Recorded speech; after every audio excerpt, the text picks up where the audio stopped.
welcome everybody. Very nice that people join from home and people join from here.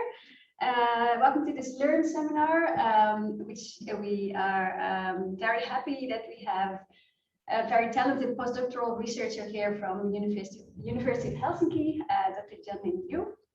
And he's originally from China, and then he moved to the UK, to Cambridge, University of Cambridge, for his master and his PhD, which he did studying mindsets in school and gender differences, and also mindset in relation to other motivational constructs. And now he's a postdoc at Helsinki University, where he studies also the influence of context on mindset. Yes, I already said we're very happy that he's here for a couple of weeks, and that he will present today his latest work on mindset and different contexts. So the floor is yours. Thank you.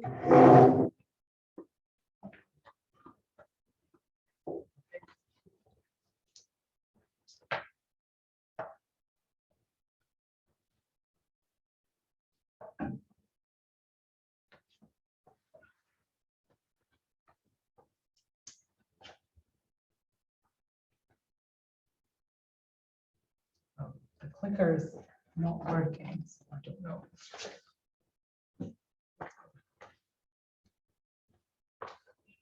So maybe we need to use that. Yeah, probably need to. Oh, But it was working before. it's also not working. Sometimes you have to click on the PowerPoint, well, on the Yeah. Oh, screen to part. activate, yeah. So That's maybe you are like the yeah. Yeah. Oh, yeah. Okay. Is the clicker now also working? Yeah. Ah, great. Thank you, Ninka, for the introduction. I'm very happy to be able to give this talk here in person today. As Ninka mentioned, my name is Junlin Yu, and I'm a researcher from the University of Helsinki. And today I'll be talking about some of my work on students' growth mindset. So in the first half of the talk, I will focus on individual differences in students' mindset meaning systems. And I will explain in a moment what I mean by mindset meaning systems. And in the second half, I will shift gears and focus on the impact of learning context on students' growth mindset. So research by Carol Dweck shows that people have different mindsets or theories about the nature of their ability. Some people have a fixed mindset or entity theory, and these people, they believe that ability is stable and they do not have the power to change it. Some other people have a growth mindset or incremental theory. They believe that ability is malleable and can be developed. And many individual studies have shown the benefits of having a growth mindset for students' learning. And for the first time in 2018, PISA, the Program for International Assessment, International Student Assessment, included a growth mindset measure and found that having a growth mindset boosts students' achievement globally. So how do mindsets work? Well, mindsets influence student learning by changing the meaning of effort and by orienting students toward different goals and different responses to setbacks. So in other words, mindsets, along with these associated beliefs, goals, and behaviors, form two distinct meaning systems to influence student learning. So growth mindset students, they view effort positively, and they view it as a tool to increase their ability. These students, they pursue mastery goals focused on improving their ability, and they show mastery-oriented responses, such as increased perseverance when encountering setbacks. On the other hand, fixed mindset students tend to view effort as an indication of low ability. They pursue performance goals focused on proving their ability, and they often show signs of helplessness, such as increased self-handicapping in the face of setbacks. So path analysis also support the links among these different factors, indicating a seemingly straightforward one-to-one correspondence between students' mindsets and these associated factors. However, some other evidence suggests that the association between students' mindsets and associated factors might be more complex than previously assumed. In a meta-analysis, growth mindset is found to be weakly related to mastery goals and performance goals. This suggests that the straightforward relationship going from a growth mindset to mastery goals and going from a fixed mindset to performance goals may not hold for a subset of the population, and students may combine their mindsets and achievement goals in a more nuanced and complex manner. And indeed, past research has identified several common patterns of achievement goals, including predominantly mastery goals, predominantly performance goals, high levels of mastery and performance goals, and moderate to low levels of mastery and performance goals. Although the first two goal patterns correspond really well to students with either a growth mindset or a fixed mindset, it is unclear what type of mindset might underline or support the latter two patterns of achievement goals.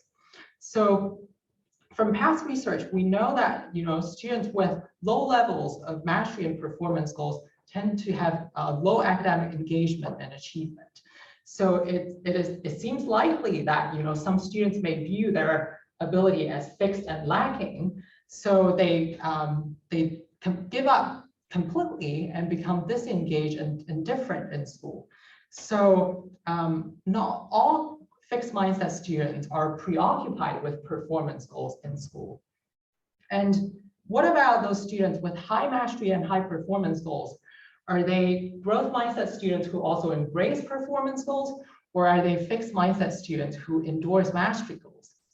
Well, past studies suggest that the high mastery, high performance goal profile is often as adaptive as the purely mastery goal profile. So it's possible that this type of goal pattern is also supported by a growth mindset. So given these potentially complex associations between students' mindset and associated factors, I adopted a person-oriented approach to examine how students naturally combine their mindsets, effort beliefs, goals, and behavior into coherent motivational frameworks. So first, what are the naturally occurring profiles of mindset-based meaning systems?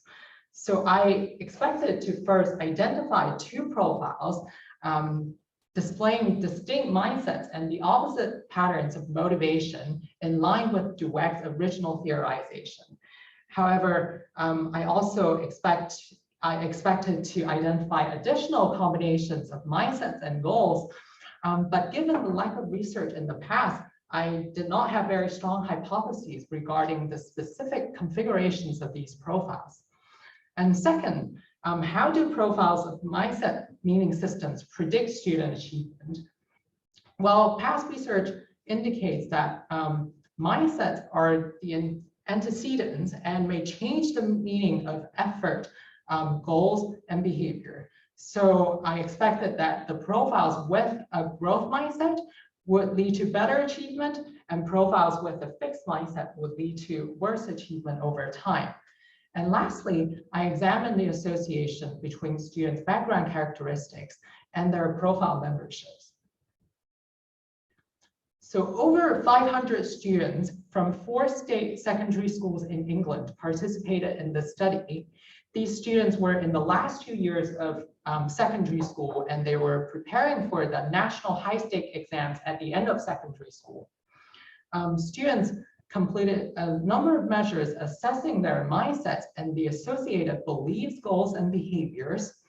All of these variables were measured domain specifically for English and mathematics. And these 7 measures were then used as indicators to generate mindset profiles. Some of the example items are provided here, so you can have a look at what they were measuring. Can I ask something in between? Yes, please. So did you have all these skills specifically to math and to English? Yes. Okay. Yeah. Yeah. Thank you.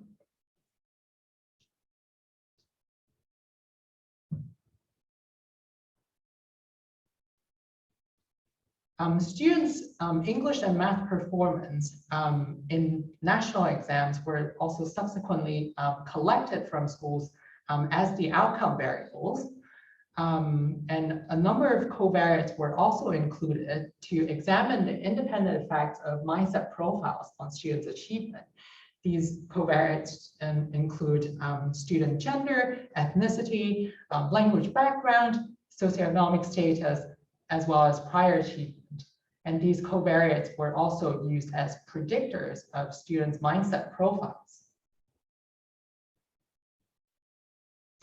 Latent profile analysis pointed to 4 profiles as the optimal solutions in math and English, and essentially the same 4 profiles replicated across the 2 subjects.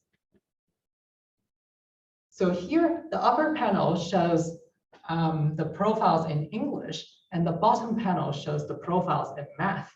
And since these profiles are essentially identical, I will focus on the profiles in English to explain the findings. So these are standardized set scores. So the 0 line represents the mean value, and all the bars represent the deviation from the means. So from the left to the right, the bars represent growth mindset, effort beliefs, mastery goals, performance approach goals, performance avoidance goals, perseverance, and self-handicapping. So in line with Dweck's original theorization, I identified 2 profiles displaying distinct mindsets and the opposite patterns of motivation. So students in the growth focused profile reported a growth mindset, positive effort beliefs, high mastery goals, high perseverance, but very low levels of performance goals and self-handicapping. And in contrast, students in the ability-focused profile, they reported a fixed mindset, negative effort beliefs, low levels of mastery goals and perseverance, but heightened levels of performance goals and self-handicapping.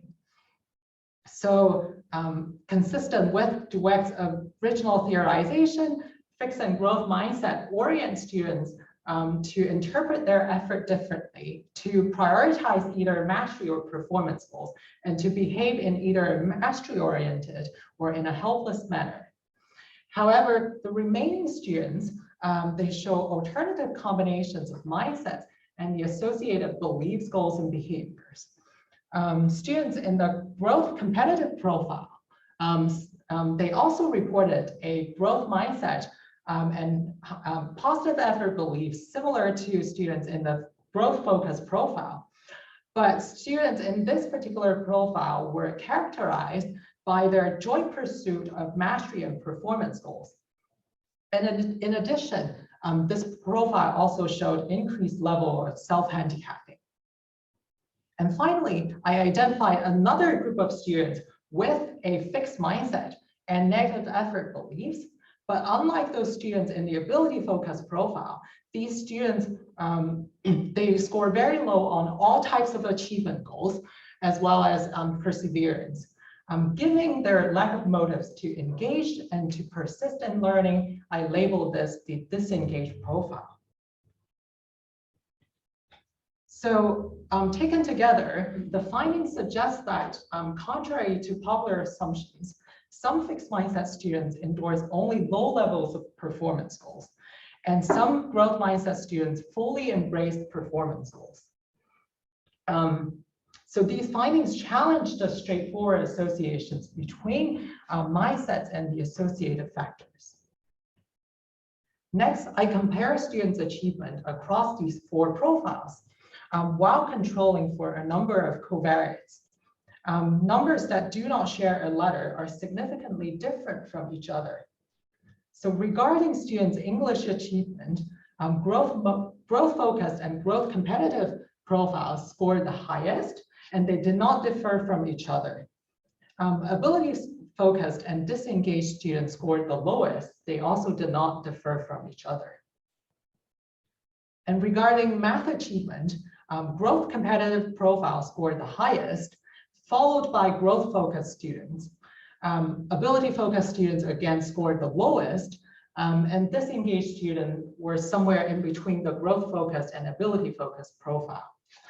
So taken together, these findings consistently show that the two profiles with a growth mindset outperform the two profiles with a fixed mindset. Lastly, I explored the associations between students' background characteristics and their mindset profiles. And across both subjects, boys had an increased likelihood of being in the ability-focused and disengaged profiles. Students from Asian backgrounds were overrepresented in the growth competitive profiles. And students with lower prior achievement were more likely to be in the ability-focused profile. And in math, students from lower socioeconomic status backgrounds they had a reduced likelihood of being in the growth-focused profile. So given the differential associations between students' mindsets and subsequent performance, we can see how these group differences in students' motivational frameworks may contribute to some of the achievement gaps we see in school. So to summarize, in this study, I first identified two profiles in line with Dweck's original theory, and showing that growth and fixed mindset they change the meaning of effort and orient students toward different goals and different responses to setbacks. But more importantly, I identified additional profiles showing that students with the same mindset are not a homogeneous group, and they can have different goals, they can strive for different goals and have different motivational frameworks. So for example, not all growth mindset students are purely mastery oriented. Some of them strive for both mastery and performance goals simultaneously. And these students also remained primarily mastery oriented, but they did show increased level of self-handicapping. And meanwhile, not all fixed mindset students were preoccupied with performance goals. Some of them simply lacked any achievement goals and become disengaged in schools. And we also see two profiles showing high levels of performance goals, namely the ability focused and growth competitive profiles.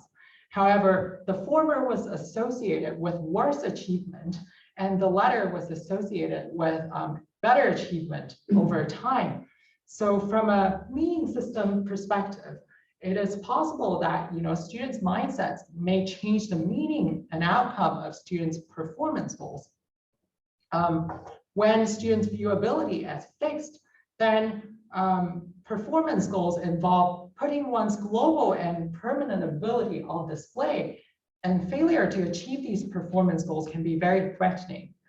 However, when students view ability as a malleable set of skills, then performance goals can provide valuable information on students' current skill level on a specific task. And failure to achieve these performance goals can be informative and motivate students to allocate resources to improve their weaknesses. The findings also inform the mastery goal versus multiple goal debate within the achievement goal literature. In the past, students with mastery goals and multiple goals are often positioned as, as if they are following distinct pathways for learning. However, the findings in this study show that these two goal profiles may represent variations in students' goal deployment because both of these profiles were supported by a growth mindset. So instead of following, different learning trajectories, it seems like, students with mastery goals and multiple goals may be in two lanes of the same growth-oriented path. So past variable-oriented research on mindset sometimes can be a little bit fixated on finding an association or not finding an association between mindset and achievement. But in doing so, we lose sight of the complex motivational system activated by a growth or fixed mindset. So in this study, I returned to Dweck's meaning system frameworks and show that growth and fixed mindset consistently activated an interconnected network of beliefs, goals, and behavior, all of which work together to influence student learning. And by using a person-oriented approach, I show that growth mindset is either accompanied by mastery goals or multiple goals, and fixed mindset is associated with either performance goals or low levels of mastery and performance goals. So a person-oriented approach holds promise for understanding how students dynamically integrate their motivational beliefs and goals in the classroom. So far, I wonder, what are some of the thoughts and comments you might have for the first part of the talk, before I move on to the second part. Yes. It's super interesting and a very clear presentation about these profiles. I was wondering, what are your ideas about interventions? Like there are like multiple ways of like influencing a growth mindset, but would you say that it may be a good thing to try to induce like a competitive growth mindset profile, or are you less convinced of that? What do you think? So I think just based on this study, I would think that a growth mindset or mastery goals would buffer these negative effects of performance goals. But I also know this study led by Sibel showing that every component of the mindset meaning system really matters. So when the students endorse high levels of performance goals and when these the balance of performance goals and mastery goals are out of proportion, then it seems that the performance goals can still have detrimental effects for students' motivational regulation and well-being. So I think I would still say maybe we should focus on promoting students' growth mindset as well as mastery goals, while minimizing the emphasis on performance goals and ability and social comparisons. Okay. So the conclusion is we shouldn't change too much about the basic structure of growth mindset interventions then? Yes. Okay. Yeah. I also have a question about this first part, and I agree with you. It's all very interesting and very coherent also to our line of thinking. Also the focus on the relation between mindset and achievement.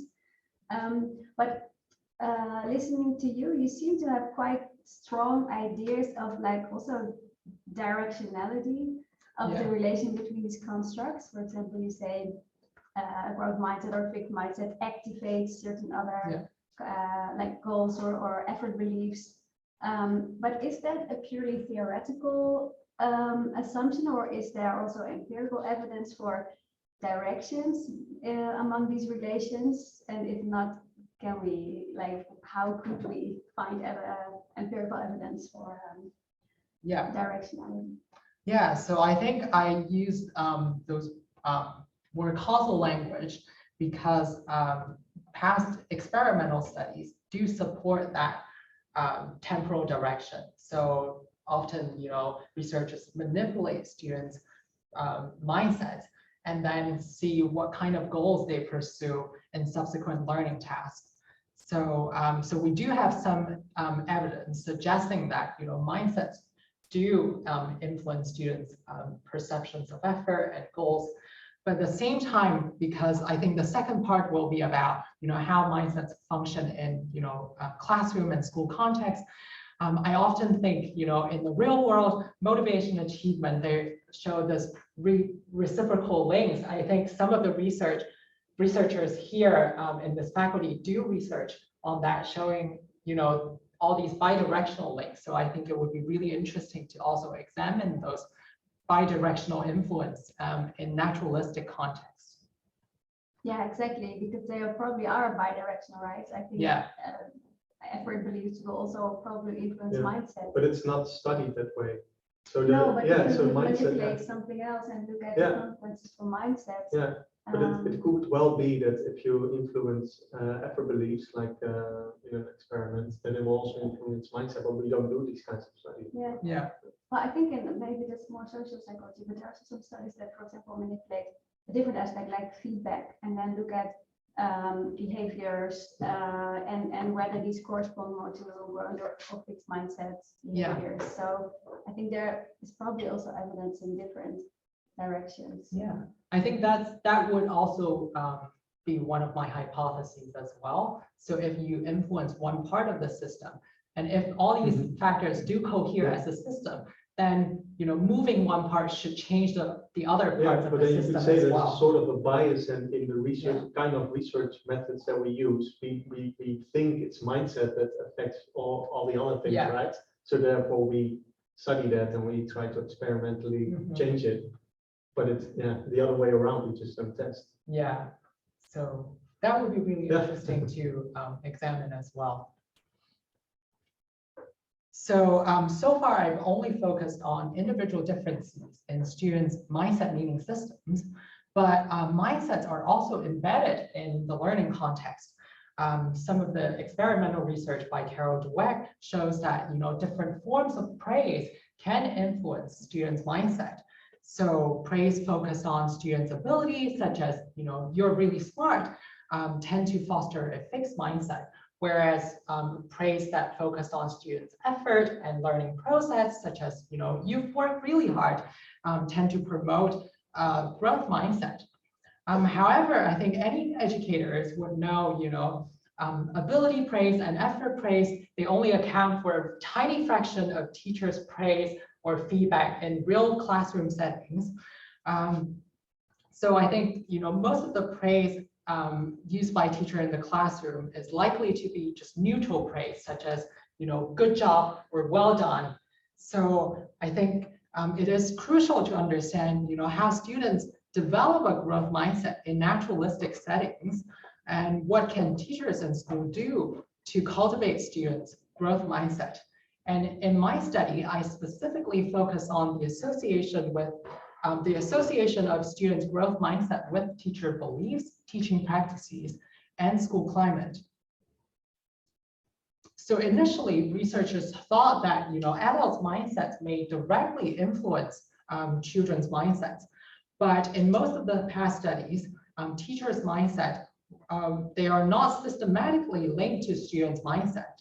So one possibility is that even when teachers believe that ability can be developed, they may not act accordingly if they don't feel confident about their capabilities to help students learn. But in contrast, teachers with high self-efficacy may be more proactive in using a variety of strategies to support student learning, and thereby convey to students that they can improve. And research with high school teachers in both US and Italy show that teacher efficacy, but not teacher mindset, is related to the use of mastery-oriented practices aimed at supporting students' growth. So in addition to teacher beliefs, teachers' instructional practices may also influence students' mindset. So in my study, I focused on teachers' practices in 4 areas, namely autonomy, task, grouping, and evaluation. So I actually borrow this framework from research on practices that may promote students' mastery goals. As I mentioned earlier, as we've seen earlier, across these different profiles, growth mindset always co-varies with mastery goals across the profiles. So it seems likely that practices that can change part of the system may also change the remaining part of the system. And my general prediction is that, practices that support student agency and focus on learning is likely to communicate the message that ability is malleable and within one's control. However, those practices that discourage student agency and focus on ability in task assignment, grouping, and evaluation is more likely to communicate the message that ability is fixed and beyond one's control. Next, we will look at practices in these 4 areas in more detail. So 2 instructional practices that support student autonomy are guided inquiry and group work. So guided inquiry represents a middle ground between teacher-directed instruction and student-led discovery. It encourages students to explore their own ideas, to develop explanations through discussion, and to articulate their thinking. And meanwhile, teachers provide extensive scaffolding and guidance as facilitators. During group work, students engage in learning tasks together in small groups. Both of these practices support student autonomy by transferring the control of learning from teachers to students. So past research found that when students are given the opportunities to figure things out independently, they're more likely to hold a growth mindset. But in contrast,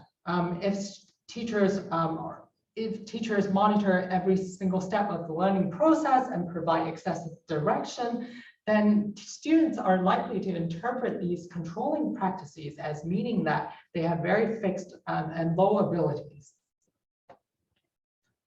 And to tailor their instruction, teachers sometimes also group students by ability and assign different tasks to different students based on ability.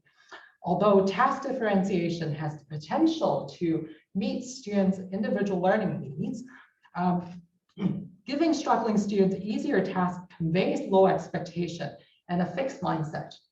And similarly, grouping students by ability within a class may communicate negative beliefs about low-performing students' potential.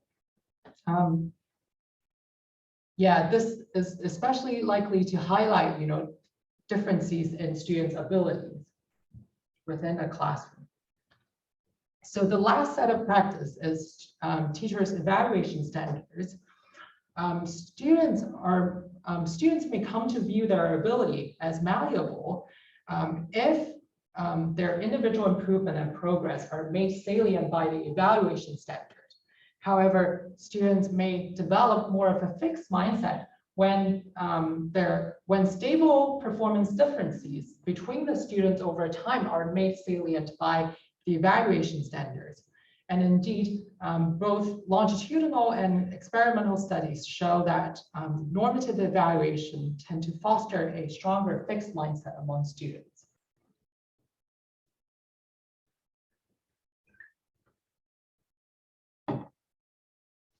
So students' mindset may be influenced not only by teachers' instructional practices, but also by the larger school climate.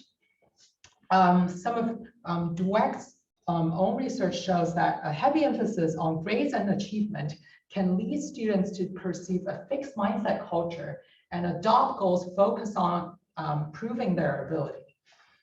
In contrast, schools that emphasize holistic development pay attention to students' social emotional functioning.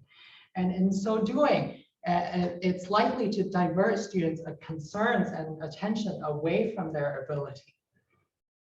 And the school level focus on ability may also be intensified by the use of in-school ability grouping. Ability grouping often functions as ability labels and may predispose children to view ability as fixed.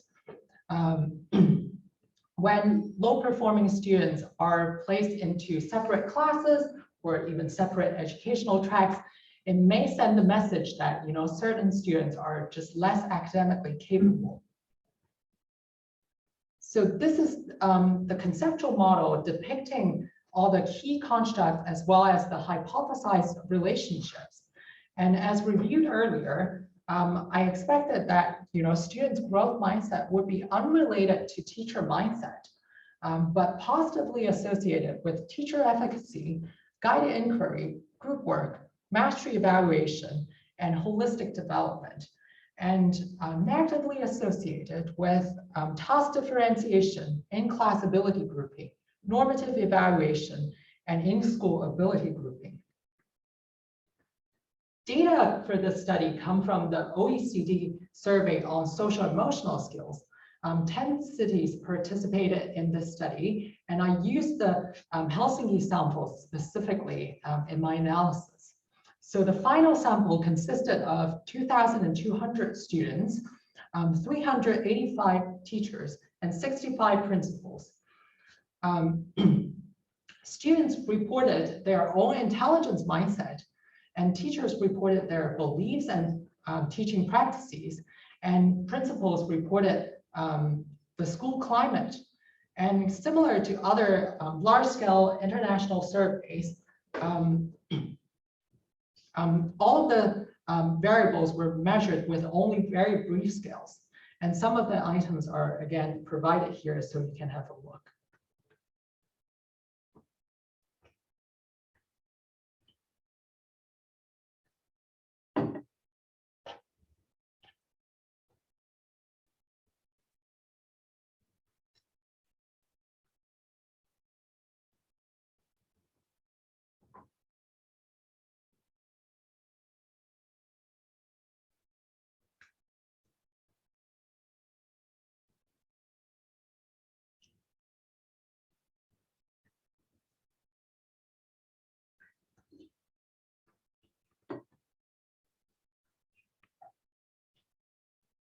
So to test the hypothesized model, 4 multi-level models were estimated.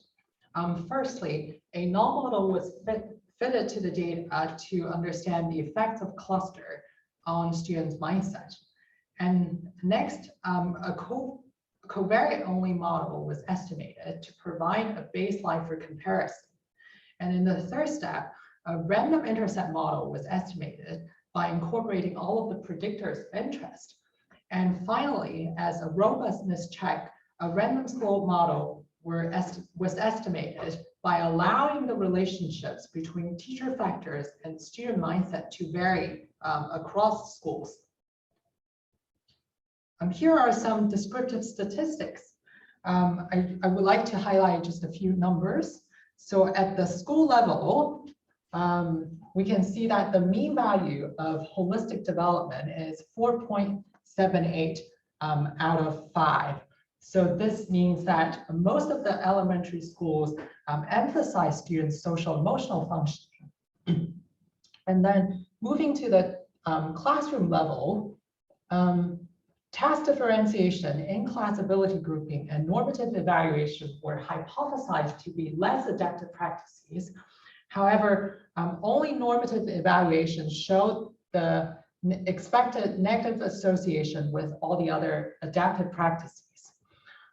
Task differentiation, on the other hand, showed the strongest correlation with mastery evaluation, suggesting that those teachers who focus on individual progress and development are also more likely to differentiate tasks based on students' ability. However, students' growth mindset was negatively associated with task differentiation, but positively associated with the 2 autonomy-supported practices, as well as schools' valuing of holistic development. Intra-class correlations indicate that class membership and school membership each accounted for about 5% of the variance in students' growth mindset. This is comparable to findings from previous studies. For example, the National Study of Learning Mindsets in the US show that about 5% of the variance of growth mindset existed between schools. And this is the final model. As we can see, neither regarding teacher beliefs, neither teacher mindset nor teacher efficacy was significantly associated with students' growth mindset. And regarding autonomy supported practices, group work was unrelated to students' growth mindset, but students reported a stronger growth mindset in classrooms where teachers used guided inquiry more frequently.